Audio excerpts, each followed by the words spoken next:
Hello students, आज आपके सामने एक शॉर्ट वीडियो, दैट मीन्स कि वीडियो बहुत लंबा नहीं होने जा रहा, बहुत ही शॉर्ट होने जा रहा है, लेकिन मैं उसी में आपके कॉन्सेप्ट को क्लियर करने का प्रयास करूंगा।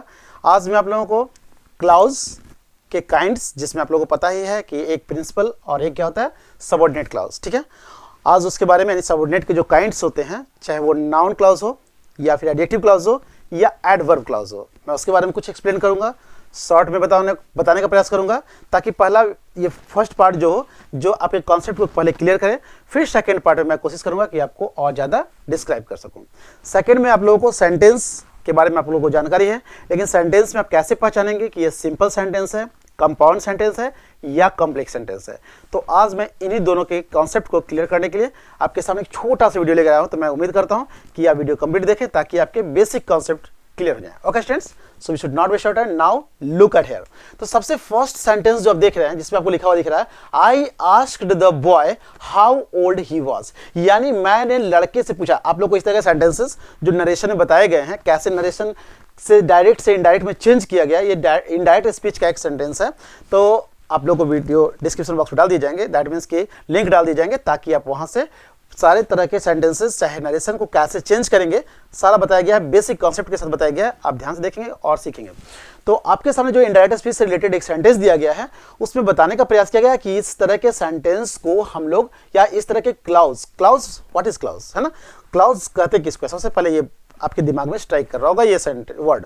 तो clause is a group of या combination of a subject and verb, यानी क्लाउज कहते हैं a part of a sentence. Clause क्या है? सेंटेंस का एक पार्ट है जिसमें एक सब्जेक्ट और एक वर्ब का कॉम्बिनेशन होता है, ठीक है ना। तो आप ध्यान से देखेंगे कि आपके सामने क्लाउज दिख रहे हैं, और ये किस तरह का क्लाउज है, कैसे पहचानेंगे, जबकि आपको बताया गया ना कि एक प्रिंसिपल क्लाउज जो इंडिपेंडेंट होता है, और एक क्या होता है सबऑर्डिनेट क्लाउज जो डिपेंडेंट होता है। तो आप पहले सेंटेंस को ध्यान से देखेंगे, आई आस्क्ड द बॉय, मैंने लड़के से पूछा, how old he was.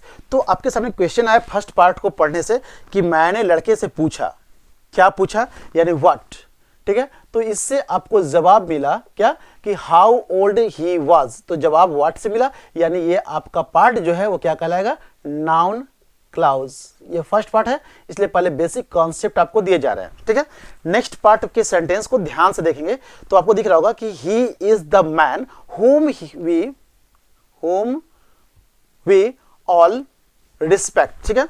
He is the man, इस तरह के सेंटेंस को जब ध्यान से देखेंगे आप, तो सेंटेंस पढ़ने के साथ ही आपका फोकस जो है सबसे ज्यादा कहां जाता है। अगर कोई इस तरह का सेंटेंस यूज कर रहा है कि ही इज द मैन, है ना, तो he is the man, that means कि आपका फोकस उस मैन की ओर जा रहा है। ही इज द मैन यानी वो आदमी। अब क्या उस आदमी के बारे में बोला जा रहा है, ध्यान देखिएगा, ही इज द मैन यानी मैन के बारे में, यानी बॉय के बारे में जो डिस्क्राइब किया जा रहा है। यानी मैन क्या है, एक नाउन है, ठीक है। और नाउन के बारे में जब हम कुछ डिस्क्राइब करते हैं तो दैट मीन्स कि क्या बन जाता है, एडजेक्टिव बन जाता है, ठीक है। यानी कह सकते हैं कि नाउन के बारे में, what is adjective, and adjective is a word which qualifies a noun और प्रोनाउन, है ना, या फिर describing words are called adjective. तो आप देख रहे हो कि मैन के बारे में जो डिस्क्राइब किया जा रहा है, नाउन के साथ आपको जो डिस्क्राइबिंग वर्ड दिखाई दे रहे हैं, लेकिन जैसा कि मैंने बताया क्लाउज जो है वो ग्रुप ऑफ वर्ड होगा, उसमें एक वर्ड नहीं, that means group of word है, और उसमें एक सब्जेक्ट और एक वर्ब का कॉम्बिनेशन दिखाई दे रहा है। तो एक सब्जेक्ट और एक वर्ब का कॉम्बिनेशन दिखाई दे रहा है। तो सब्जेक्ट और वर्ब के कॉम्बिनेशन से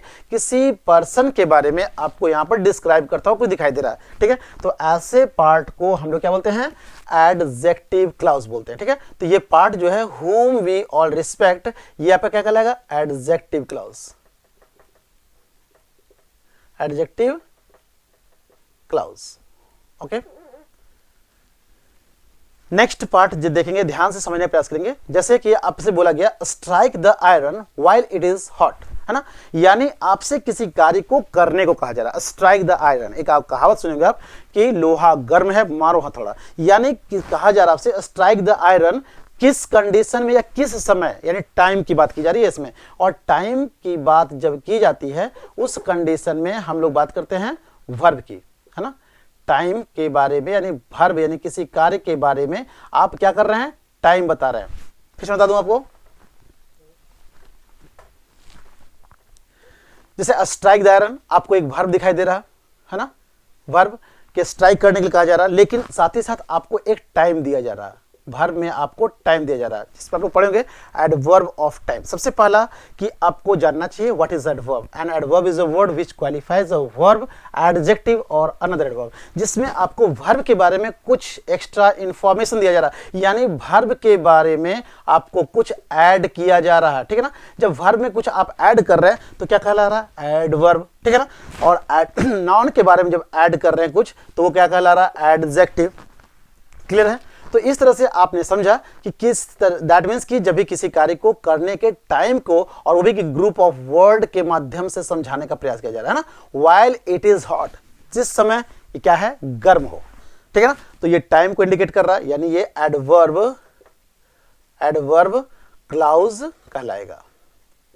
ओके, तो आपने देखा कि नाउन क्लाउज, जिसमें आप लोगों को नाउन के बारे में आपको कब, यानी दैट मीन्स कि क्या कहा जा रहा है, क्या से क्वेश्चन आ रहा है। देख रहे हैं, आई आस्क्ड द बॉय, मैंने लड़के से कहा, क्या कहा, तो दैट मीन्स कि जो ग्रुप ऑफ वर्ड उसके बारे में जवाब दे रहा है वो आपका क्या कहलाएगा, नाउन क्लाउज। जिस सेंटेंस में आपका फोकस किसी पर्सन के ऊपर या किसी ऑब्जेक्ट के ऊपर जा रहा है और उस ऑब्जेक्ट को एक ग्रुप ऑफ वर्ड से डिस्क्राइब किया जा रहा है ना, इसके ऊपर फोकस जा रहा है और इसी के बारे में, इस पूरे word of group of word से इसके बारे में डिस्क्राइब किया जा रहा है, यानी ये क्या कहलाएगा, एडजेक्टिव क्लाउज कहलाएगा। आपका सेकेंड पार्ट जो आपका ये है, ये आपका एडजेक्टिव क्लाउज कहलाएगा। और थर्ड पार्ट में आप देख रहे हैं कि जिसमें टाइम के, दैट मीन्स किसी कार्य को, किसी वर्ब को करने की बात की जा रही है, लेकिन टाइम के अकॉर्डिंग पूछा जा रहा है कि इसका टाइम क्या है, तो दैट मीन्स कि वो आपका क्या कहलाएगा, एडवर्ब क्लाउज कहलाएगा। तो ये फर्स्ट पार्ट है जिसमें आपको एक पॉइंट बताया जा रहा है, नेक्स्ट वीडियो में और ज़्यादा डिस्क्राइब किया जाएगा। सेकंड पार्ट आप देखें जिसमें आप लोगों को सेंटेंस, जिसमें सिंपल और कंपाउंड और कॉम्प्लेक्स सेंटेंस के बारे में बताया जा रहा है। तो आप ध्यान से देखिए और बहुत ही आसानी से आप समझ जाएंगे, दैट मीन्स कि आपके कॉन्सेप्ट क्लियर हो जाएंगे। तो देख रहे हैं, ही राइट्स इंग्लिश पोएम, यानी कहने का मतलब हुआ कि आपको फर्स्ट में वर्ड, दैट मीन्स कि इस पार्ट को सब्जेक्ट कहेंगे, एक दैट मीन्स कि एक पार्ट आपका सब्जेक्ट है और दूसरा पार्ट प्रेडिकेट है। आपको एक सेंटेंस जो दो ग्रुप में बटा हुआ हो, एक सब्जेक्ट और एक प्रेडिकेट में, दैट मीन्स कि एक फाइनाइट वर्ब हो और एक आपको उसमें सब्जेक्ट दिखाई दे। इस कंडीशन में आप उसको क्या कहेंगे, दैट मीन्स कि सिंपल सेंटेंस। सिंपल सेंटेंस में आप लोगों को एक सिंपल सेंटेंस दिखाई देगा जिसमें एक सब्जेक्ट और एक प्रेडिकेट दिखाई देगा, सब्जेक्ट और एक प्रेडिकेट। प्रेडिकेट कहने का मतलब, सब्जेक्ट का मतलब क्या हुआ, what is subject, a word और a group of word which says something about this sentence is known as a subject, यानी सेंटेंस में जिसके बारे में कहा जा रहा है वो क्या कहलाएगा, आपका सब्जेक्ट। और what is said about this subject is known as a predicate, और जो कुछ कहा जा रहा है सब्जेक्ट में, इस ग्रुप ऑफ वर्ड से आपको ये पता चल रहा है कि सब्जेक्ट के बारे में कुछ बोला जा रहा है ना। ही राइट्स इंग्लिश पोएम, वो इंग्लिश पोएम लिखता है, किसके बारे में कहा जा रहा है, ही के बारे में, ये सब्जेक्ट है। क्या कहा जा रहा है उसके बारे में, तो इंग्लिश पोएम लिखता है, दैट मीन्स प्रेडिकेट है। तो इस तरह के सिंपल सेंटेंस को हम लोग क्या कहते हैं, दैट मीन्स कि इस तरह के सेंटेंसेस को हम लोग सिंपल सेंटेंस कहते हैं। ओके, तीनों बता दूंगा तो और ज्यादा क्लियर होगा।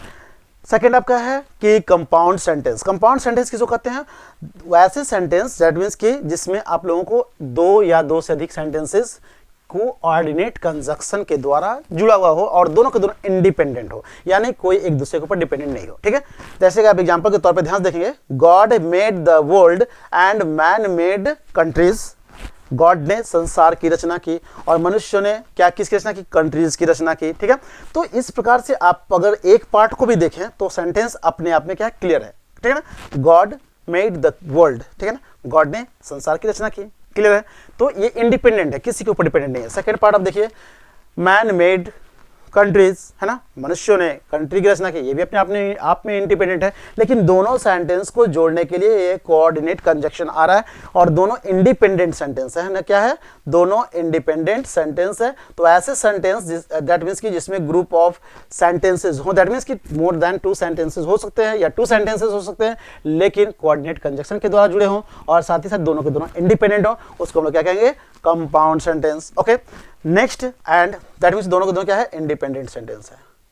थर्ड एंड लास्ट पार्ट जो आपको दिख रहा है, इसमें आप लोगों को क्या दिखाई देगा, एक डिपेंडेंट और एक इंडिपेंडेंट। दैट मीन्स कि एक सेंटेंस क्या होगा, कह सकते हैं हम लोग उसे, दैट मीन्स कि सबऑर्डिनेट क्लॉज, और फर्स्ट पार्ट क्या होगा आपका, इंडिपेंडेंट क्लॉज। एक सेंटेंस आपको इंडिपेंडेंट दिखाई देगा, दूसरा आपको डिपेंडेंट दिखाई देगा, ठीक है ना। जैसे आप देखिएगा, ही राइट्स इंग्लिश पोएम्स। तो कहीं ना कहीं ये अपने आप में इंडिपेंडेंट है। और दूसरा आपको दिख रहा है when he is free at home, जब वो घर में क्या होता है, फ्री होता है। जब वो घर में फ्री होता है वो क्या करता है, पोएम लिखता है, इंग्लिश पोएम लिखता है। दैट मीन्स कि एक पार्ट क्या कर रहा है, इस सेंटेंस के ऊपर डिपेंडेंट है। जब वह घर में फ्री होता है, जब आप इस बात को बोलते हैं जब वह घर में फ्री होता है, तो आप समझ में आता है आपको कि यह सेंटेंस कहीं ना कहीं क्या है, कंप्लीट नहीं है। इसके लिए किसी एक पार्ट की आवश्यकता है। तो एक दैट मीन्स कि आप यहाँ ध्यान देने का प्रयास करेंगे, इसमें भी आपको सब्जेक्ट और वर्ब दिखाई दे रहा और आपको यहाँ भी सब्जेक्ट और वर्ब दिखाई दे रहा। तो वैसे सेंटेंस जिसमें क्लाउज, चूंकि सारे के सारे क्लाउज दिखाई दे रहे हैं आपको, लेकिन जिसमें आप लोगों को एक सेंटेंस दूसरे सेंटेंस या कह सकते हैं एक क्लाउज दूसरे क्लाउज के ऊपर डिपेंडेंट हो, उसको हम लोग कहते हैं कॉम्प्लेक्स सेंटेंस, है ना।